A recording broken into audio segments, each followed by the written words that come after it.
Remembering back in the days when SPT introduced their new roster for the first time at the beginning of Phase 1, they actually had a couple of people joining in from the now disbanded Zero Panda, namely Melody C and Misaka, and those additions really came to fruition here, and that they're definitely playing a huge part in why SPT is looking as dominant as they currently are.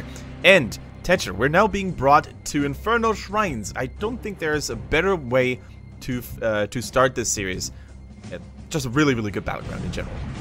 I would agree, and the bans are going to be Battlefield of Eternity, both these teams exceptionally strong on it, and the Dragon Shire. Oh boy. As you can see here, though, on Infernal Shrines, a 91.7% win rate for Super Perfect Team, ESTAR, with a 70. That's still a exceptional win rate for both of these teams, going to a strong suit for both of them. Absolutely. 11-1. That is an impressive record if I've ever seen one. You know, SPT, they know how to play the map. We can see that a couple of very tiny details. The way they move around the map, the way they go for ganks, the way they make their team compositions work. When they played against a global pressure map style, they always have answers to put against that, either by picking their own globals or by always setting up ganks for the respective heroes like Illidan or Dehaka.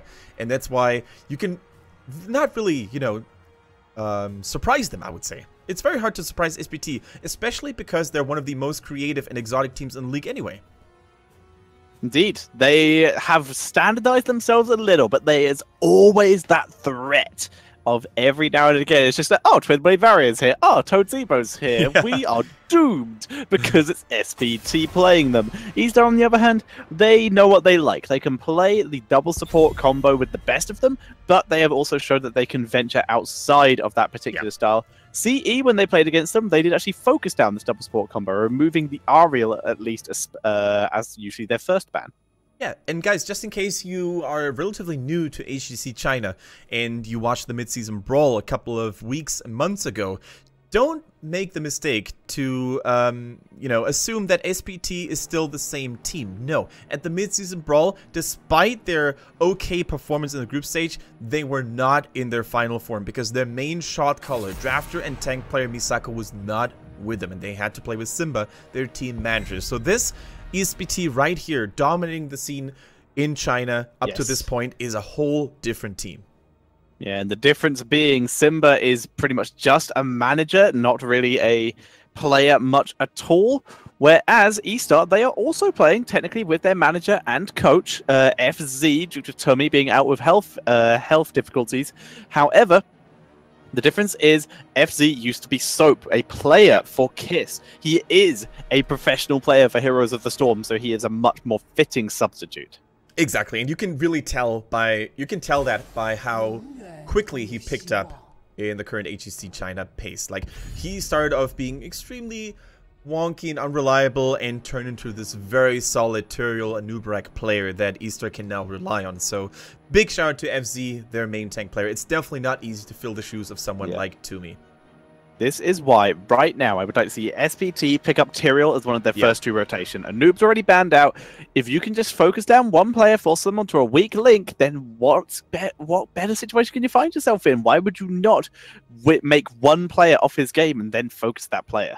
It's a little bit mean, you know, when you attack the weakest link, but that's strategy. Yeah, exactly.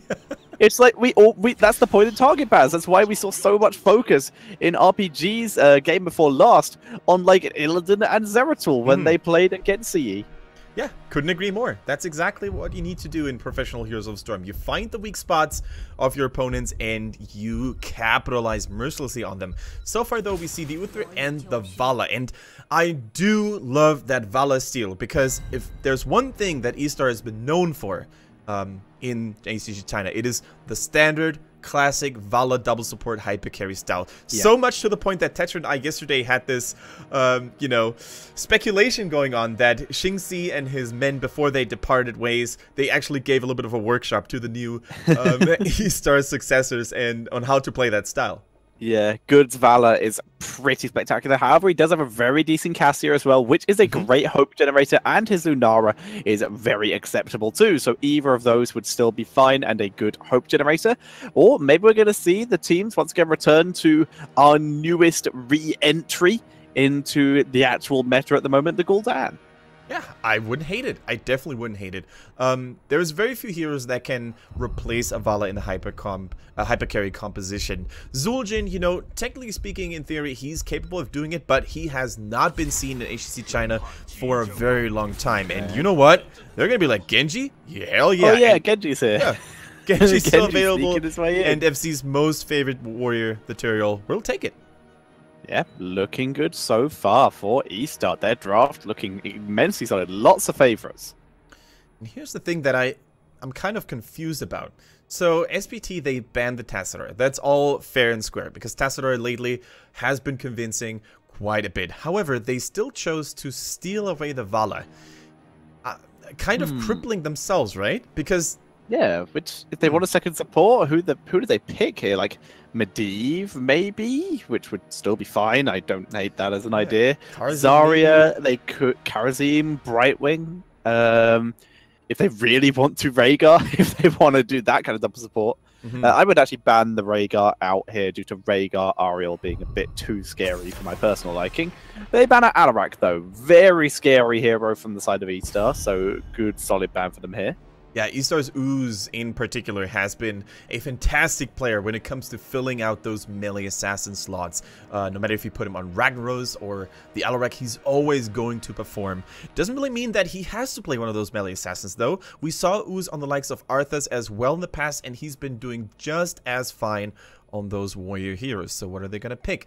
What could SPT need still? I wouldn't actually be surprised if they banned out another support themselves, because as you said, Uther Rhaegar, Uther Karazim, something along those lines could still be very scary with the Vala. Quite possibly. We will have to see. Hovering over a Sonya, and it is the ban. Eventually, as the spikes hit strong. Oh yeah, the spikes are hopefully going to tone down a little bit, guys, because we definitely want you, we want to present to you the best quality possible for, without a doubt, the best series of the day. Yeah. So please bear with us. Sombra, get off the stream. It's not your time yet. Stop hacking the stream. Get back to Overwatch. Maybe Sombra was just hacking the Dark Portal picture into our vision here, and it's something completely different. Who knows? Like the BlizzCon bait and switch, where it was like behind the scenes video, just like, nope, Sombra. If someone could, seeing as we have Photoshoppers in the chat, if someone could Photoshop Sombra's head onto Shock Tester, that would make me an incredibly happy person. Thank you. As we do see, with Sonya banned out, SPT hovering around. The Sonya is a good ban in general due to, one, it's solid on this map, and two, it's a big favorite for SPT. Oh yeah, absolutely. Sonya's win rate in China is very impressive. The Malthael is still available as well. We totally forgot to mention the two most banned and picked heroes if they're available, Genji and Malthael. So both of them are actually going to face each other on the battlefield. Like, I would argue the four most banned heroes recently, Uther, Ariel, Genji, and Malthael, have all made it into this game and are versus each other. Oh my god. Yeah, and the win ratio is definitely speaking a clear language here. 11 wins and 5 losses only thus far for Malthael. And if you put that hero in the hands of SPT, you can only assume what's going to happen to their opponents, especially against the likes of Oriel. Like, if you go for Touch of Death at level 7, combine that with the AoE damage of your Tormented Souls, Oriel is not going to have a good time. So the only counter really to be activated then is the Trail of Sanctification. So they're going to require extremely precise timing, which is not always easy to execute. Indeed, it's not. We see Ragnaros and Lunara. So Lunara, the energy battery, coming in for that Ariel. Very nice to see. And we've already seen ESTAR still leading, much like they did at the old roster did at the mid-season brawl, still leading a little bit towards that Ragnaros. Still an exceptionally, reasonably strong hero, and in the right hands can really turn fights on their head. Especially in this battleground, right? On Infernal Shrines. Like, if you use the Molten Core to your advantage, you can zone and poke out the enemy team of a Shrine Zone. You can deliver tons of damage onto your foes as well. And during all of that, Ragnaros is still a decent solo laner, despite all the nerfs he has received over the last few months. So I don't hate it. I'm not a big fan of it, don't get me wrong. I think with Dehaka, for example, still being available, that might have been a solid alternative as well. But I don't hate it. Yeah, I don't hate it at all either. I think ESTAR's roster looks really, really nice. The question is, what could SPT pick? Lucio! back. He's coming in. And that is a speed-boosted Arthas and a speed-boosted Malphite. I like that. Lucio back in the mix here. Ladies and gentlemen, we haven't seen everyone's favorite DJ from Brazil in a very long time. And you brought up a very good point, Tetra. The Lucio-Arthas combo used to be something that we've seen a lot in China because you can enhance one of Arthas' biggest weaknesses, the lack of mobility. Also, keep in mind, we now have the Divine Shield on Malthael plus the Sound Barrier, making him nigh unkillable if executed properly. Exactly, and Lucio, like you said, not only back in the mix, but bringing the mix. He's going to be dropping a big old shield for the rest of the team, assuming that's the one he's going for. True. Keeping Arthas even more sustained, keeping Malthael that extra protection. They can, even if they really want to, go for the Divine Storm here, just rely on the Sound Barrier. But I expect they will probably be going for both and just getting that huge duration of protection for the Malthael here. And the Sound Barrier also is so good against all the burst damage that Ragnaros has to offer. If you cast it in time before the big Sulphurous Hammer hits, you're going to be able to protect a lot. However, guys, get hyped. This is the best series of the day, so make a lot of noise for the two teams entering the arena. It is SPT and ESTAR.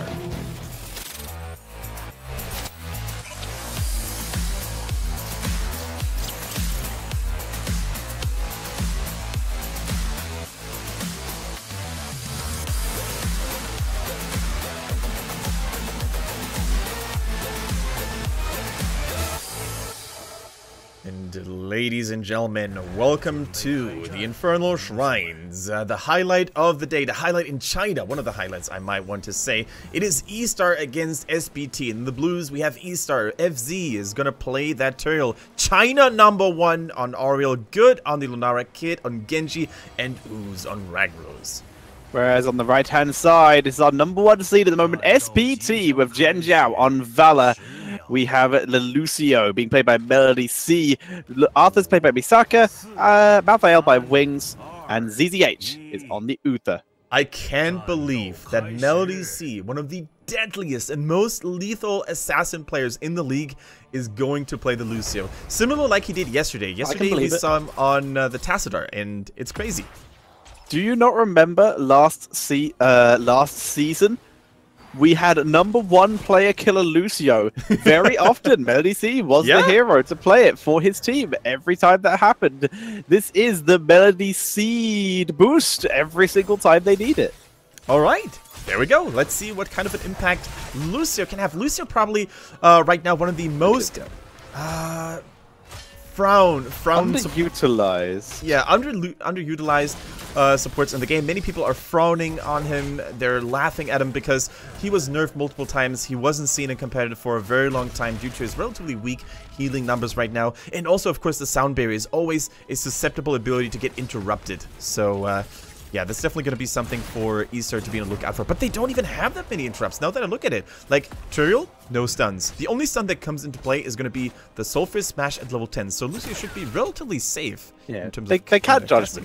But they true. really need sanctification. So it's almost certain that we won't see that. So it's Detainment Strike and Sulphurous Smash are the two potential stuns that we're almost certain to see, because we're not going to see Lava Wave. So, as much as I would love to, still never. It's probably still on your list. Yeah, it's still on the list. It's still not been seen in any professional region. Forget China. Lava Wave just not worth the pick at the moment, ever. All right. What is SPT going to have? Overwatch fight. Yep. Pew pew. Oh, Melody C. Oh no, Rack from the other side speed. Oh, killed by the meteor. He tried to boost away, but he gets killed off. Ragnaros making a fair 1v1 Overwatch fight into an unfair, bringing in the Warcraft. Exactly. Even the Accelerando talent at level 1 could not help Lucio out of that sticky situation. I'm not sure if he should have actually turned left. I think if he had continued to skate down towards the bottom, he might have been safe. But yeah, it was a hard situation.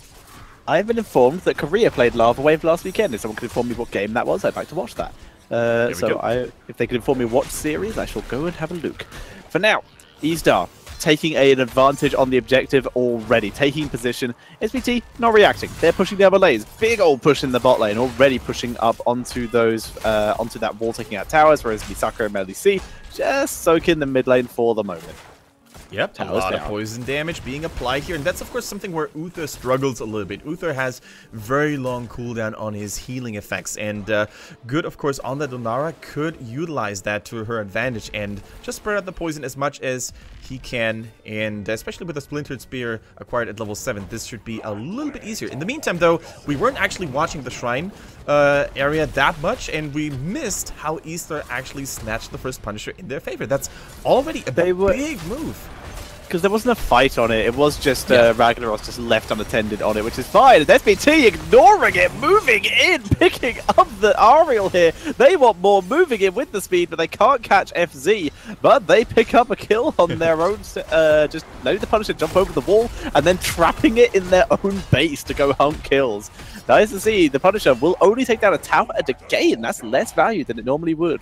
Yeah, and that's what I call a decisive defense here. Well, in the meantime, Melody Z is not afraid to face a Lunara head-on, but that's exactly what I want to see from teams defending against the Punisher, especially if they commit so many resources to defending. They had 5 members there. They went in, didn't waste a single second, and got that kill to take away all the wind out of ESTAR's sails. And SPT so far, despite losing the first Punisher, having a nice, comfortable XP lead here, and also getting a couple of kills under their belt for now.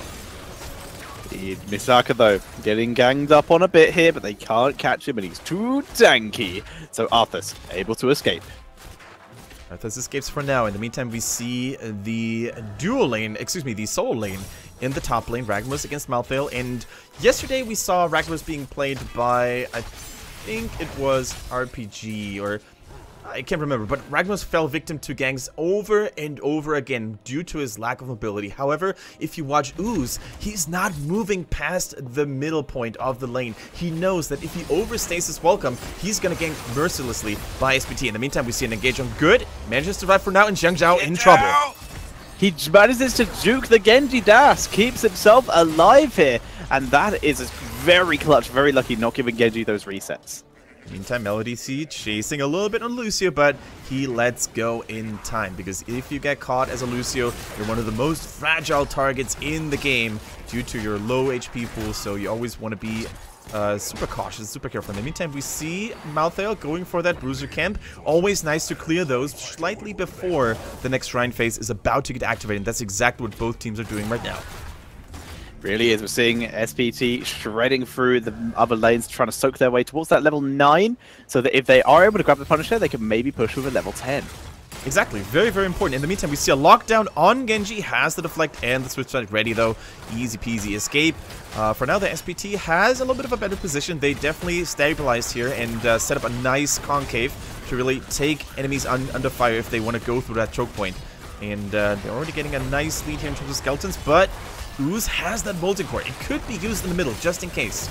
Yeah. Oh, for now, though, another kill picked up by SPT. ESTAR holding the line, though, dropping huge AoE damage as Wiggs jumps into the backline, buying his team some time. FZ out of position, though, taken out here. That was a bit of a misplay. Yeah, that was definitely a misplay. I think there was a miscommunication because Genji went back in. Of course, Genji is so mobile that he can go in only to disengage a couple of milliseconds after, and I think FC on the tutorial kind of misunderstood what was going on, and he thought he was supposed to follow up on.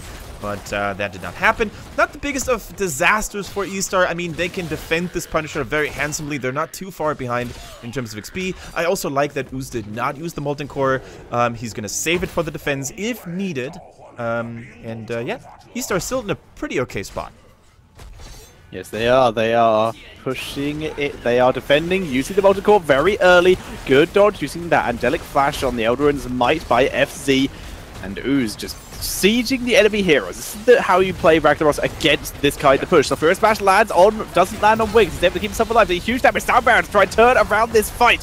Sanctification has expired. The leaping strike keeping Lunara alive. The Punisher is still alive. Genji Dragonblade. He's being forced to retreat though. The Punisher jumps on him. He is dead. And it's a full massacre. Both teams from solo, and so far it's 1-for-1. Lucio in full retreat, trying to escape up to the top as ZZH is running past Good. Lucio was killed off in the end. 2-for-2 trade. That was a massacre. Both teams slamming their fist against each other, and getting 2 kills respectively. And it all started really, really well for SPT, but then we had a beautiful sanctification allowing Genji to actually take a couple of swipes on the Dragon Blade, protected by it as well, and that dealt a huge amount of damage. But I gotta say... Yeah, go ahead. Sorry, I love that Genji just dashed back to his own base. Okay, I'm safe. Oh, wait, the Punisher! And just immediately just ran away so that he can get jumped on. That was awesome. That was awesome indeed. No problem. I think we could actually see a little bit of Lucio value here as well.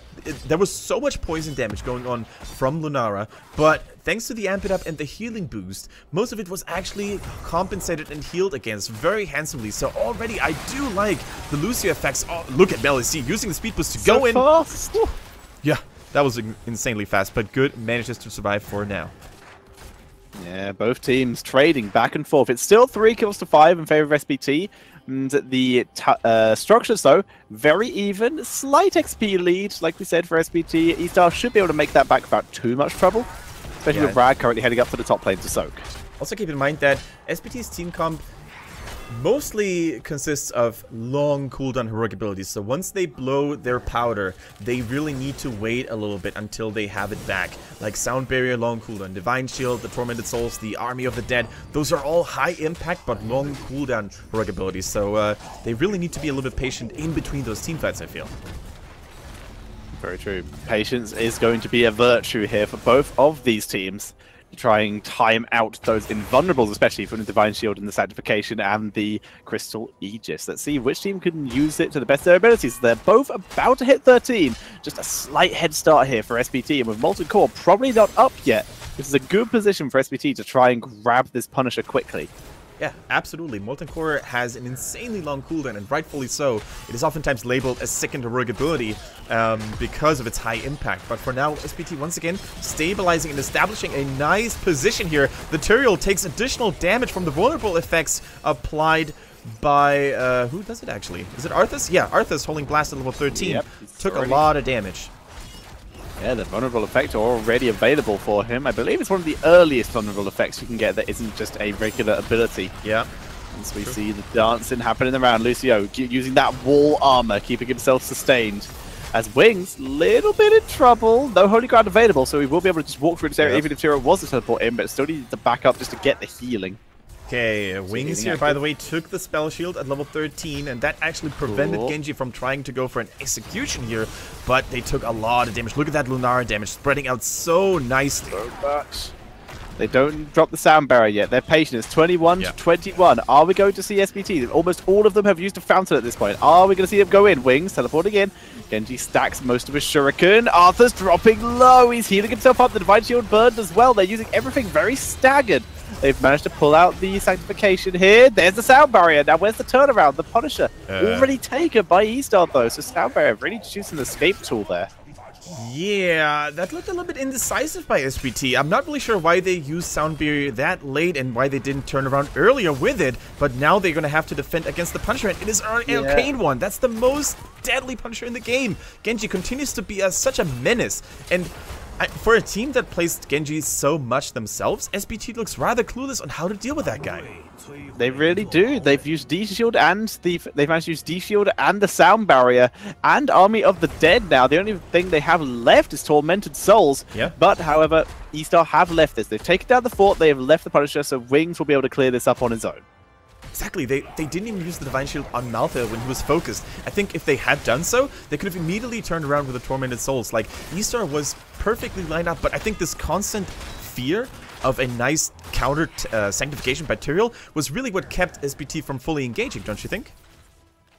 I really do think so. They've, like you said, so many staggered things, using the D-Shield on the wrong target, not having that protection from Malthael. They just didn't have the potential aggression they needed. Stun locks on Genji. Nicely jukes. Yeah, nice juke, nice lockdown as well, guys.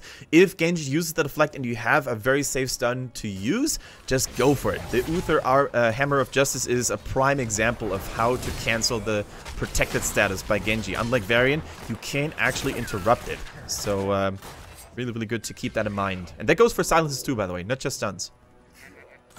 Indeed it does. So, Xin Zhao clearing out these Impalers. FC thinking about it, but he doesn't have his Ragnaros with him, so doesn't have the follow-up CC. Like we said, they are very high on CC in general, So right now they are just they can't really get picks. They are looking for full team fights right now. Otherwise, it's just poke from good. Exactly. 16 around the corner for SPT. They need to be a little bit more patient. Let's actually take a look at the Lucio talent build. Nothing out of the ordinary, really. Chase the base level 4, having a wider arc and a longer casting range on the boop. Then we have the party mix, increasing the radius of both of his beats. And I think that's can't stop, won't stop at level 13, which basically makes him immune to the armor.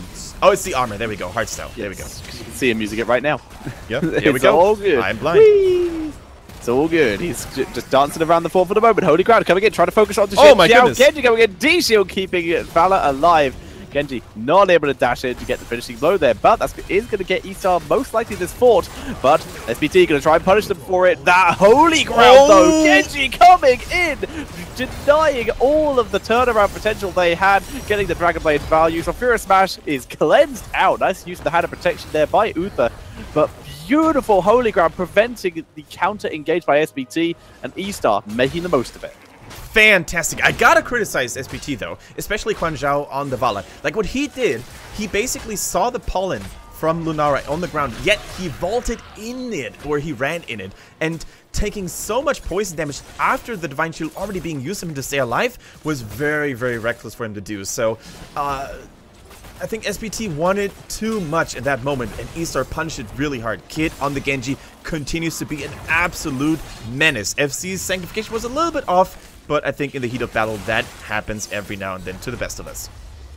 Yeah, every now and again, we will mess up an ability or just not pay attention to where we are standing. It always happens. Yeah. The reason that don't stand in the fire is such a legitimate term in World of Warcraft, as we do see the Punisher coming over to ESTAR. They have almost a full level lead here. That they do, and the Punisher is definitely going to help out in that regard. The first fort in the middle is about to fall. That is, of course, a nice Molten Core location now, just in case SPT gets a little bit reckless again and they want to counter-engage. So always be on the lookout for Ooze on the Ragros here right now. Yeah, in comes Wings, trying to bait in. He pulls out the Tormented Souls, the healing reduction. Good boot by Lucio, preventing the Molten Core hit as Valor wades forward. The Aegis protecting Ooze for the moment. Wings is out of sustain, so Furious Smash lands, and FC keeps himself alive with the Sanctification. That's how Dragon Blade is wasted. No, it isn't. Sorry, Dragon Blade still moving up to the background, trying to find Melody juking him for days. Finally taken out, but ESTAR shreds this fight. 4 for 1. About to be 5 for 1 as Wings is slowed. Escaped, actually. Well done. Nice. It is a quad kill in favor of ESTAR, something I would have never expected when I first saw this series on paper. But ESTAR, they're putting on a clinic. They shut down the double support by SPT flawlessly, and they're now in the driver's seat when it comes to taking down the first keep of the game. And that is a huge one. It is the middle keep. That, of course, gives them the shortest walking path to future core attempts, and so well played. 20 right in their grasp as well. They can do whatever they want to on the map right now. They can take mercenaries in the bottom and the middle, and I gotta say, Tetra, I'm very, very, very pleasantly surprised by how ESTAR is playing this first game. I'm feeling pretty happy about my prediction, to be honest. They are doing really good. They are playing as well as they have been the last couple of weeks. And SPT, with that indecisiveness they've been showing in the last week or so, in this last week, it's shining through a little bit here. They don't seem as confident for some reason. Yes. But they need to get that confidence back. And beating ESTAR, making this comeback would be a great way to start. Absolutely. By the way, take a look at Lucio's talent build here. At 16, we don't see the Regenerescenza. Instead, we see Up the Frequency, which is a talent that has been buffed twice in a row now to basically lower the cooldown on Amp It Up after using auto attacks. It's really, really cool. Also lowering the mana cost. So as a nice side effect. I like it. Yeah, it's really cool. like it a lot. And Melody C, considering how much he auto attacks, how much he tries to like an assassin. This is damage really too, right? cool. Exactly. I like it. Let's see what he can do with it. So, they're moving in for the moment. Actually, no, SPT staying in their base as ESTAR looking to take position on this shrine and get themselves yet another Punisher. Top lane's already weakened. Not a huge amount, seeing as it was Matthew was able to defend the Punisher, but some of the front wall, there is a little bit of damage there. Absolutely, and this is going to be a tough mountain for ESTAR to climb. They're still 2 levels, 1.5 levels actually to be exact, away from getting 20 themselves. So I definitely don't want them to fight this shrine by now. What I want them to do is exactly what they're planning on doing here. They should get more XP by taking down forts. Going from the bottom here is of course the safest option to do because it's so far away from the shrine. So you normally can expect the enemies to take a little bit longer. However, they need to be careful that they don't overdo it because ESTAR, they're moving in. They smell the chance of maybe getting more value done here in... Overdoing is a vague term right now for SPT, as they're going to at least go through the front wall. Now, are they going to keep going? No, they are being back. There we go. Minion waves a long way away. They will be able to be back to base here. Punisher, still a couple of minions away here, so they are fine. Arthas was also able to soak some XP in mid lane, but he bees back as well. Better safe than sorry. Yeah, absolutely. Absolutely. So, good reaction by ESTAR as well, realizing that SPT was already on their ways back, and they still got a lot of value done. Don't get me wrong here. Like, getting rid of the towers, damaging the keep preemptively already a little bit, that's going to be an easy keep for sure. And depending on how many team members SPT loses in a potential defense, it might even be time to go for the core. Yeah, the throwing shade combined with that extra duration on that shroud here. Jin Zhao having to jump backwards. The Mortar Punisher dropping damage. Tormented Souls into the backline. Certification and the Sound Barrier all dropped at the same time. It's full chaos in this team fight as we do see Genji getting the blade here, dropping as much damage as he can, but it expires thanks to the certification. No, it's still going actually as he's on to ZZH trying to pick up a kill. No death so far, but a Multicore able to pick up the Uther here as the scene. Oh, the Punisher! Finds Arthas. Can it finish him? Punch. Oh no. Malthael will not, and he didn't take the revive, so he's not available for his defense. It's a 1-for-1 right now, as Uther did revive thanks to level 20. Soundbar is already back thanks to level 20 as well. ZZH shall drop though. Jin Zhao is dropping. The poison, like you said, is huge. It's 3 versus 4 to defend the core, but the Punisher is down here. Yeah, the Punisher is down, but the damage by Good is just insane. You can't really stop him. You can't touch him because of the range as well. The Starwood Spear at 16 is getting so much value in. The catapults are helping ESTAR as well, and I think together, with combined effort, they can deal some heavy damage on the red core. They're trying. Lucio is continuously healing, continuously shielding. It's 2v1. Now it's 1v1. Best player killer Lucio. Best player killer Lucio. It's too late. Oh, GG. And that is GG. ESTAR takes game number 1. Wow, what an impressive start for ESTAR to go into the series against the not heavily favored, but definitely the favored SPT, the #1 seed. And if anyone other than Good becomes the MVP, I'm gonna chew my socks. I would agree with you, not on the bet, but I will agree with you that he definitely deserves the MVP there.